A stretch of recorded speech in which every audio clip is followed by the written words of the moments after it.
कालेन तस्मै श्रीगुरवे नमः। श्रीचैतन्यमनोभीष्टं स्थापितं येन भूतले स्वयं रूपा कदा मह्यं ददाति स्वपदान्तिकं। वाञ्छाकल्पतरुभ्यश्च कृपासिन्धुभ्यैव च पतितानां पावनेभ्यो वैष्णवेभ्यो नमो नमः।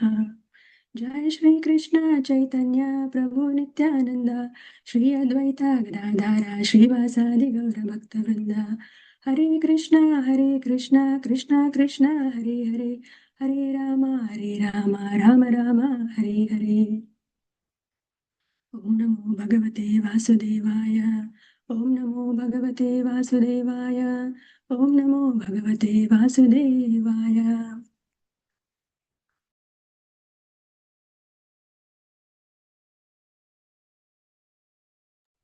So we're reading today Canto 4, Chapter 4, Text 13.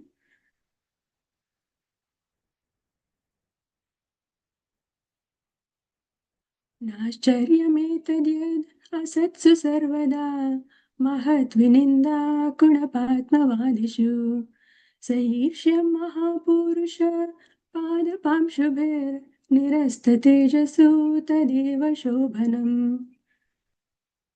Na, not. Ashcharyam, wonderful. Etat, this. Yet, which. Asatsu, evil. Sarvada, always. Mahat Vininda, the deriding of souls. Kunapa Atma Vadishu, among those who have accepted the dead body as the self. Sa Irshyam, envy. Mahapurusha, of great personalities. Pada Pamshubhihi, by the dust of the feet. Nirasta Tejasu, whose glory is diminished. That, Eva, certainly. Shobhanam, very good. Translation and purport by Srila Prabhupada ki jai. It is not wonderful for persons who have accepted the transient material body as the self to engage always in deriding great souls. Such envy on the part of materialistic persons is very good because that is the way they fall down. They are diminished by the dust of the feet of great personalities. Purport. Everything depends on the strength of the recipient. For example, due to the scorching sunshine, many vegetables and flowers dry up and many grow luxuriantly. Thus, it is the recipient that causes growth and dwindling. Similarly, Mahiyasam Padarajobhishekam, the dust of the lotus feet of great personalities, offers all good to the recipient, but the same dust can also do harm. Those who are offenders at the lotus feet of a great personality dry up. Their godly qualities diminish. A great soul may forgive offenses, but Krishna does not excuse offenses to the dust of that great soul's feet. Just as one can tolerate the scorching sunshine on one's head, but cannot tolerate the scorching sunshine on one's feet. An offender glides down more and more. Therefore, he naturally continues to commit offenses at the feet of the great soul. Offenses are generally committed by persons who falsely identify with the impermanent body. King Daksha was deeply engrossed in a misconception because he identified the body with the soul. He offended the lotus feet of Lord Shiva because he thought that his body, being the father of the body of Sati, was superior to Lord Shiva's. Generally, less intelligent men misidentify in that way and they act in the bodily concept of life. Thus, they are subject to commit more and more offenses at the lotus feet of great souls. One who has such a concept of life is considered to be in the class of animals like cows and asses. So, the scene here is Sati Devi still goes to Daksha's sacrifice in spite of Lord Shiva's reasoning for her not to go. When she goes there, she finds herself being ill-treated and disrespected, and no one received her even properly, except her mom and her sisters. Daksha did not even welcome her, and she becomes very furious also because Daksha is not offering the due respects to Lord Shiva at the fire sacrifice. And she is burning with anger and she is condemning Daksha. We are seeing the conversation between Sati and Daksha here. So, three things are being spoken here. One is the reasons we commit offenses and what happens to those who commit offenses at the dust of the lotus feet of great Vaishnavas. And how and why does it happen and how does it manifest? So Sati is still analyzing why Daksha is so envious of Lord Shiva. She says Mahat Vininda, the deriding of great souls. Who are the people who are always engaged in deriding the great souls? Kunapa Atma Vadishu, among those who have accepted the dead body as a self, meaning those who are always engrossed in the bodily concept of life. Prabhupada quotes on many of his lectures on this context of bodily concept. A verse from 10th canto, 1084-13. The translation reads as one who identifies his self as an inert body composed of mucus, bile, and air, who assumes his wife and family are permanently his own, who thinks an earthen image or the land of his birth is worshipable, or who sees a place of pilgrimage as merely the water there, but who never identifies himself with, feels kinship with, worships or even visits those who are wise in spiritual truth. Such a person is no better than a cow or an ass. So Prabhupada is saying when one identifies as I am this body, and who does not even seek saintly association, such a person in this verse, is on the level of a cow or an ass, Gokhara. We have a tendency to identify ourselves as an American or an Indian or an African or by the profession. I'm an engineer or I'm a doctor or I'm a singer, I'm an artist. So if we carry these upadhis, like Maharaj says, if we carry these upadhis, we are in the bodily designation. And that becomes very dangerous for us. Prabhupada says in this 10th canto verse, Kunape means bag. So this body is a bag of bones, flesh, urine, blood, and so many other things. So the byproducts of being identified by the body is, pride and envy. In the previous chapter, in third chapter, 4.3.17, the conversation between Lord Shiva and Sati, Lord Shiva says, translation, although the six qualities, education, austerity, wealth, beauty, youth, and heritage are for the highly elevated, one who is proud of possessing them becomes blind, and thus he loses his sense, good sense, and cannot appreciate the glories of great personalities. Daksha was puffed up with pride and he was envious also. Daksha is not an ordinary man, he's a Prajapati. He's in a very superior position. He's a Dvija, he's a learned man. But yet he is identifying himself with the body. And Prabhupada says in the purport, he is, he's qualified by many material assets and all these qualifications, the qualities. But because he was proud of his possessions and because he was envious, all those qualities were polluted. It is therefore sometimes detrimental for a person advancing in spiritual consciousness or Krishna consciousness to possess such material assets. So if we are identifying ourselves, as the body, I am this, I am that, I'm a man and a woman and whatnot. So, the byproducts are, pride and envy, and it can be very detrimental for our spiritual platform. So Krishna says one should be afraid of what is meant to be feared, and one should not be afraid of what is not meant to be feared. There is healthy and unhealthy fear. Unhealthy fear is for the body, the fear of losing the name and fame and fear of failures. And it mostly arises because of the mode of passion or ignorance we are associated with. People who are associated with mode of goodness or transcendental, they also have fear, but not this kind of fear. They have fear from material energies or fear of committing offenses. So they usually conduct themselves very carefully. Prabhupada, in the very second verse of Bhagavatam, he says, Paramo Nirmatsaranam Satam. Vyasadeva is, glorifying the spotless Purana Bhagavatam, and he also says that it can be understood by someone who is 100% pure in heart, which means, with no envy. So for us to even assimilate the knowledge that is being bestowed upon us by Guru and Krishna, Prabhupada says the root, we have to come out from the root, which is envy, and to be even situated on the spiritual platform. Guru Maharaj in Vaishnava Etiquette also, he talked about the cure of envy. He talks about the verse from third canto, the mana and dana words, that you should respect and you should offer charitable gifts and, have the friendly behavior with everyone. So Sati is telling here such envy on the part of materialistic person. She's calling her own father materialistic, and she says it is very good because they fall down. That's how they are reaping the benefits or the reactions of envy. They're falling down and they're diminished by the dust of lotus feet. Vaishnava Parad is one of the greatest offenses. And Narottam Das Thakur in one of his songs, he says, Haristhane aparade tare harinam, Tobasthane aparade nahi paritran. So the holy name delivers one who has committed an offense to Lord Hari, but if one commits an offense to you, there is no means of deliverance. So he's saying if one commits an offense towards a holy name, by constantly chanting the holy name, you can come out of it.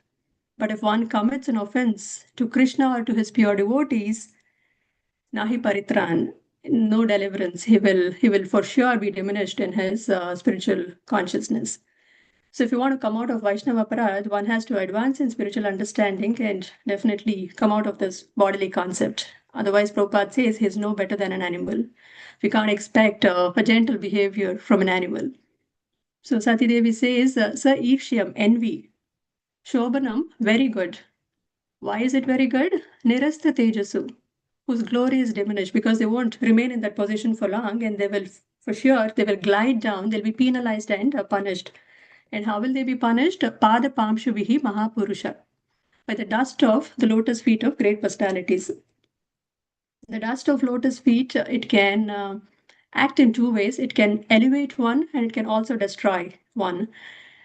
One who is performing Hasadu Ninda, Prabhupada says the dust itself, the dust from the feet of these great personalities, it does not tolerate and it destroys their powers. Prabhupada also uses this word glide. When I read the word glide, it kind of feels like, you're going down a slide. When somebody pushes you off the slide, you have no control but to just go with the flow. So when you're committing offenses, you really don't have any control anymore. And such is the power of envy and pride. And you're not being steered by intelligence. So, and we don't realize the severity of the offenses right away. It kind of, accumulates and it begins to manifest over time. And we are also not, unfortunately, we're not aware of the terrible position that we will get into for committing such offenses. So the good from the dust of the lotus feet, those who are sincere and those who want to advance in spiritual consciousness, they must always please their spiritual master. Yasa prasadat bhagavad prasado, yasa prasadan nagati kutopi. We always sing in our morning Mangalarti prayers. By the mercy of spiritual master, one receives the benediction of Krishna. Without the grace of spiritual master, one cannot make any advancement. So we should always remember, worship, and please our spiritual master. Krishna says, Kaunteya pratijanihi namai bhakta pranashyati. So Krishna, he says, he's equal to all, but he is slightly inclined, especially inclined towards his devotees.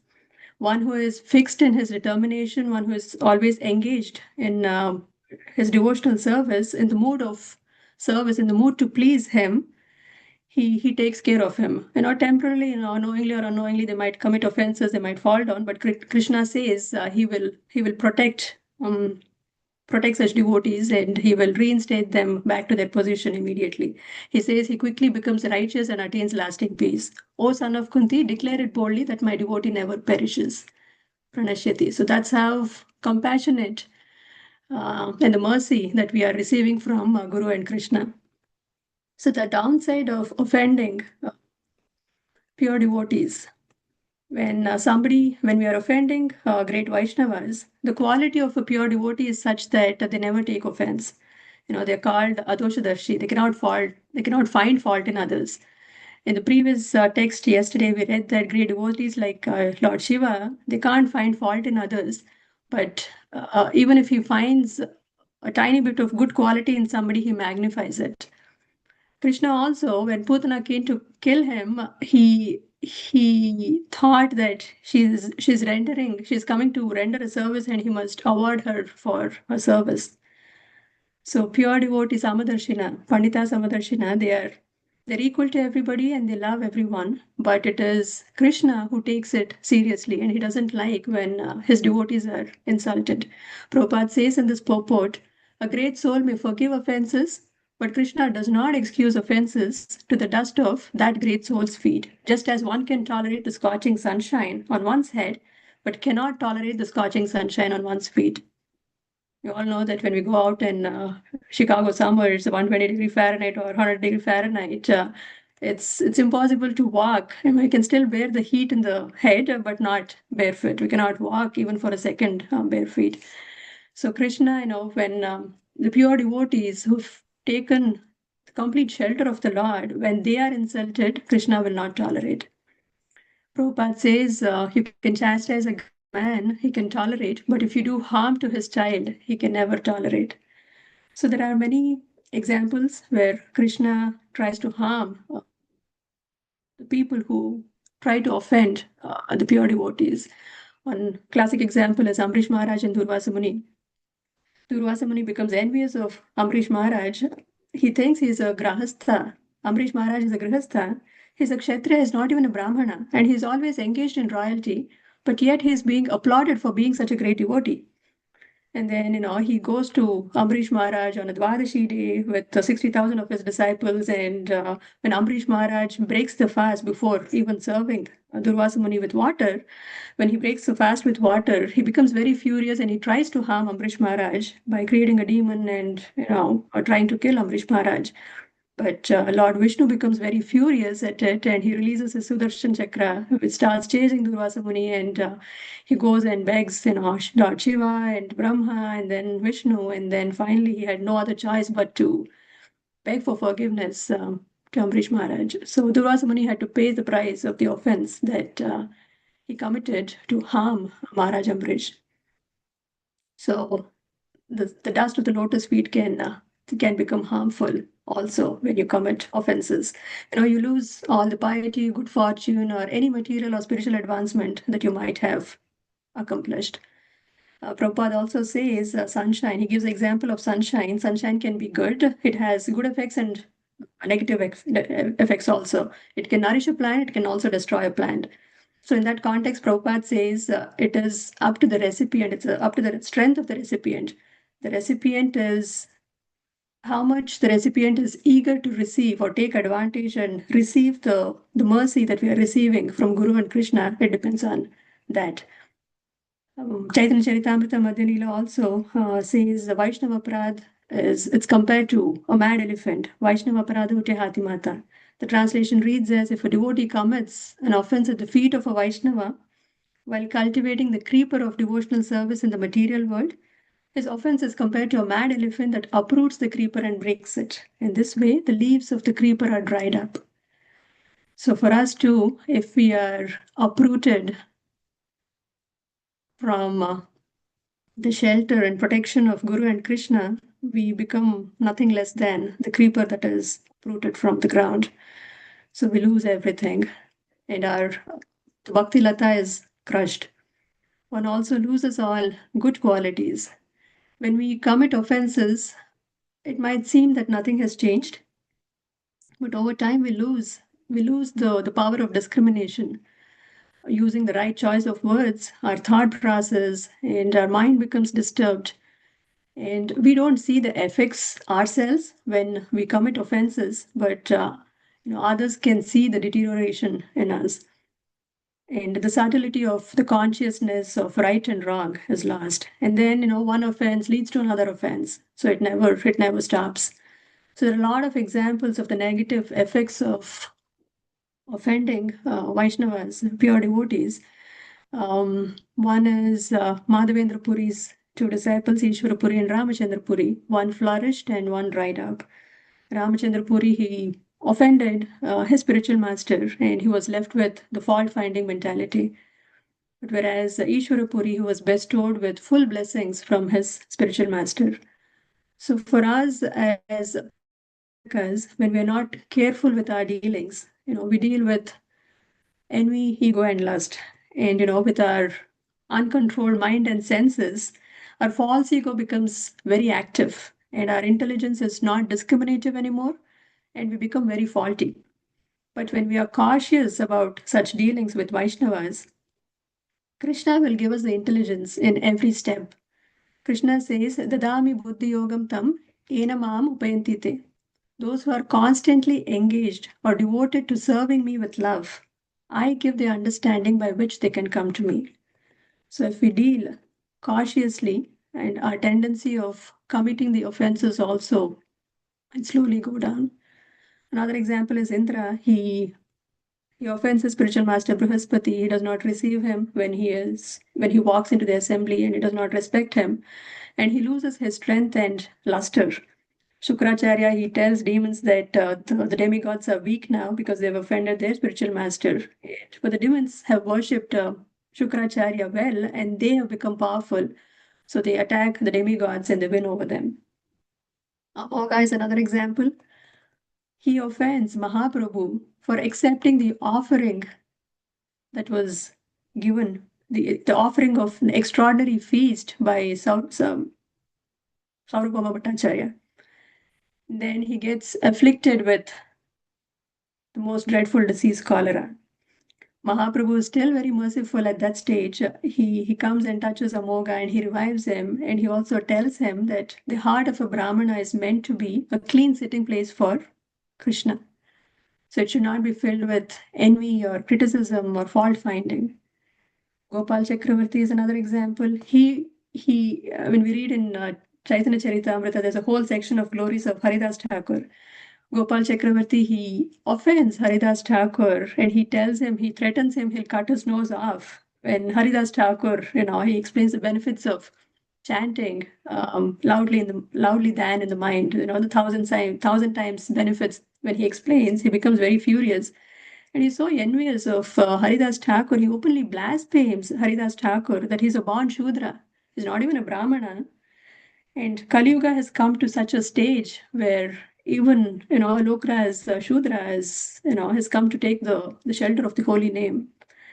The effects is, Gopal Chakravarti, he gets afflicted with leprosy later on. Ramachandra Khan, he's so envious. We've heard the story many times from Maharaj. He's so envious of Haridas Thakur. He wants to defame him by deluding through a prostitute. And Haridas Thakur, his potency, he converted her into a Vaishnavi. And another offense, Ramachandra Khan, he also offends Nityananda Prabhu. When he visited him, he does not even receive him personally. And he tells him to go sleep in a cowshed. Nityananda Prabhu, he becomes angry, but he just leaves the place. In Kali Yuga, I feel these great personalities, they don't even have to curse us. They just have to leave the place and they just have to get displeased. And it's more than a curse for us. So Ramchandra Khan, the effects is, he very soon, eventually he lost all his wealth and fame. Krishna in Bhagavad Gita, the chapter 16, the divine and the demoniac qualities, Krishna says someone who acts out of demoniac qualities, he casts them to hell. So the translation, it reads as, those who are envious and mischievous, for the lowest among men, I perpetually cast into the ocean of material existence into various demoniac species of life. Prabhupada in the purport says, as for the demoniac, it is clearly said here that they are perpetually put into the wombs of demons, and they continue to be envious, the lowest of mankind. Such demoniac species of men are held to be always full of lust, always violent and hateful, and always unclean. So it is a very scary position to be in. And I think than being scared, we should use it as a word of caution. All these negative effects are given for us, are told to us to increase our seriousness in our sadhana or bhakti. Being in this material world, we are anyway contaminated. We're not qualified to serve our spiritual masters, senior devotees. We are full of faults always. But if we have that sincerity and the desire to overcome this conditioning, Krishna sees that and he's pleased with that sincerity and that mood of service that we're offering to these great Vaishnavas. When we are also weak in our sadhana, even the slightest reactions of the offense, we might not be able to take it, we might get shaken with it. But if we are mature in our sadhana, I think somehow, we will have that capacity to handle the reactions of the offenses. We depend on Krishna's mercy, Guru and Krishna's mercy, and we somehow gather that adequate strength if we are strong in our sadhana. It's like a sapling and a tree. When a storm hits, a sapling is fully crushed, and the strong tree, it still makes it through because it has that strength. So Srila Prabhupada, in that context also, he's saying that it depends on the strength of the recipient. So, the more better we are at our sadhana, I think we kind of gain that strength to face that adversity that comes through. I mean, it's not that we have to commit offenses, but being conditioned, knowingly or unknowingly, we tend to commit offenses. But at least, if you are strong in sadhana and, be dedicated to our spiritual master, I think somehow, that the mercy will flow through to at least face through these adversities. And when we are going through these reactions of our offenses, I feel that another thing that helps is the association and prayers of all the devotees around us. Naperville, very, very fortunate that we have a big and a very nice devotee community. So it's always nice to seek their association and prayers. They can give us that protection and blessings, and they can hold us and they can guide us through during our difficult situations. And Krishna and Guru and Krishna also become, the merciful when they see that sincerity in us. When we are all very vulnerable, I would say, and this shelter of Guru and Krishna is very important, and that's what gives us protection. It's like the devotee association is like an armor for like a child. The parents are their shield or the armor, and for us, the devotees around us are our shield or armor or kavach, I would say. So with that, I would pause here. I will see if there are any discussions or sharings.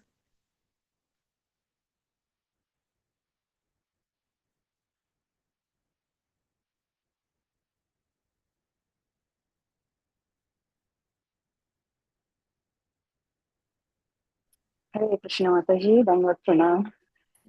I'm listening again for your wonderful class, and you're providing us that coverage that we need to protect. That's what I feel. And also the narrations and the examples you are giving from different places, and uh, strength of your determination mainly. It is so nice, Mataji, how to start. As I told, we want to listen you at the Sunday feast also. So very nice, yes, Mataji. And yeah, so many examples you have provided, and you are so fluent with those also in your thoughts and preparing. That's what I'm looking, because the flow of your class, it is going a little faster that I can't even prepare the notes. You have so many things to say, and it is a short time also. So it was so nice. Hare Krishna. Sure, Naperville is a blessed place. Naperville Dham. Nina Mataji calls it a Naperville Dham. It is like a dham with so many activities and so many disciples. And weekdays or weekends, we have everything in person and online also. Hare Krishna. True, Mataji. Yeah, thank you. Thank you for your sharings. Yeah, whatever I'm speaking, please do correct me if I spoke anything incorrectly. Mataji, you have a lot of information and knowledge. That's what I'm. Yeah. Whatever I'm able to speak, I can speak only because of my mentors and the mercy of my, Sure. my spiritual master. So thank you.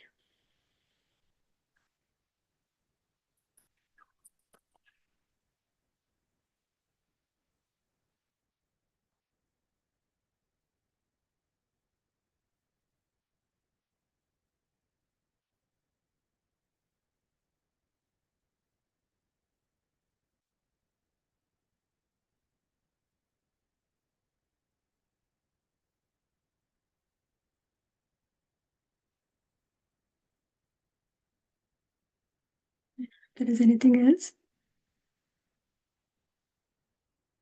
or if you would like to add anything, if not, it's 8 o'clock.